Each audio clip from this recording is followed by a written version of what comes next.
앞서서 북한은 지난 토요일이죠. 26일에도 단거리 탄도미사일을 발사를 했습니다. 이번에 다시 또 사흘 만에 발사를 한 건데, 자, 지금 한미 합동 군사훈련이 진행 중인데 이것과도 좀 연관이 있다고 봐야 되겠죠. 저는 이 앞에 사흘 전에 했던 단거리 발사체는 어떤 대응 차원으로 봐야 되겠지만은 좀 결이 다르다 예. 이렇게 보고 싶어요. 왜냐하면은 이번에는 그 과거 북한이 전략적 도발을 하면 할수록 국제사회에 반발하지만 역설적으로 협상 여지 가능성이 굉장히 커졌거든요. 그런 전례들이 있었고요. 네. 1998년도 북한이 대포동 미사일 쐈을 때도 그랬고 2006년도에 북한이 핵실험을 했을 때 나중에 그 이의구 합의가 나오는 그런 과정을 보면은 그 패턴이 거의 같다.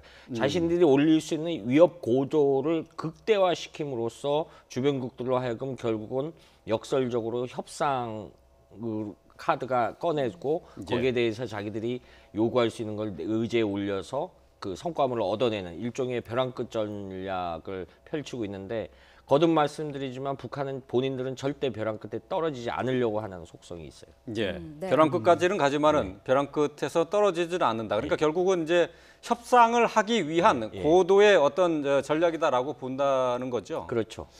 그런데 이제 거기에서 우리가 또 이번 경우에 지난번에 26일 날 쏘아 올린 단거리하고 이번에 중거리, 이 미사일 의미를 기존의 미사일 쏜 거하고 의미를 달리한다 이래 봐야 됩니다. 왜냐하면 기존에는 거의 시험 발사, 기술을 발전시키기 위해서 시험 발사하는 성격을 지녔다 한다면은 지난번에 26일 쏘아 올린 이것도 보면은 어떤 의미에서 직접적으로 공격할 수 있는 어떤 그런 훈련이다 하고 하는 차원이 있고, 이번에도 비슷하지 않느냐.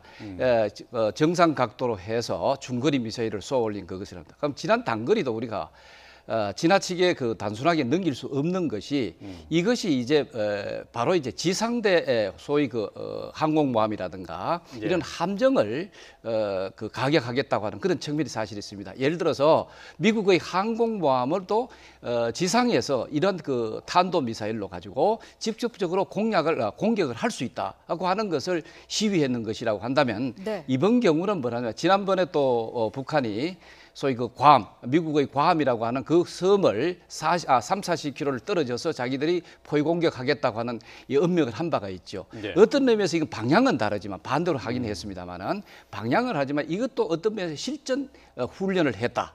하고 하는 그런 측면이 사실 있다는 것이죠. 그래서 북한이 이제 미사일 시험 발사하는 이 자체는 단순히 시험 발사라고 하기 이전에는 일종의 훈련 발사.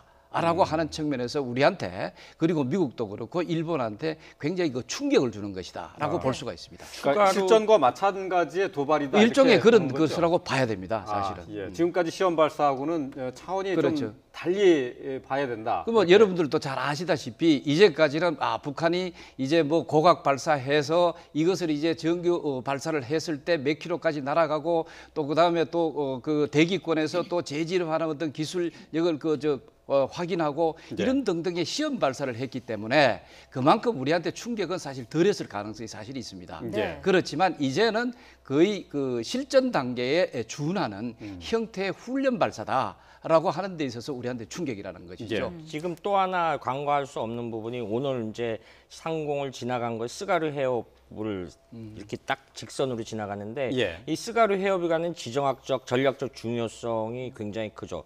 한반도 유사시나 과거에 빌려보면은 1968년도 푸에블로 나프이 사건 때 그 시신을 인도를 안 했었어요. 그때 미 항공모함들이 원산 앞바다에 대기를 했는데 우리가 단순하게 생각해서 부산에서 대한해협으로 해서 북상을 해서 항공모함이 북한 동해상으로 진출한다. 이거는 이제 오키나와에 있는 주일 미군이 전개될 때 그런 방식이지만은 지금 우리가 한미 훈련하는 것 중에서 미 본토에서 증원 병력이 오는 것도 상정을 하고 있거든요. 3단계 과정이 있는데 그것이 제일 빠른 단거리가 이쪽 한반도로 들어올 때 스가르 해협을 해서 지나와야 됩니다. 이 부분이 있고요. 그리고 증원군 병력의 통로라는 얘기죠. 그렇죠. 그런데 역설적으로 중국 인민해방군이 태평양으로 굉장히 나가려고 하고 있어요. 과거의 공해해상인데 이 스가르 해협으로 2008년도에 중국 구축함 4척이 지나가서 그때 중국, 일본이 발칵 뒤집어진 게 있습니다. 역설적으로 이게 굉장히 중요한 길목이다. 네. 이거를 저 초크 포인트라는 용어가 있습니다. 이런 부분에 있어서 지정학적 중요성인데 역설적으로 북한의 입장에서 볼 땐 우리가 이 방향으로 오는 미군의 증원병력을 우리 스스로가 억제할 수 있다라는 과시를 했다고도 볼 수 있죠. 예.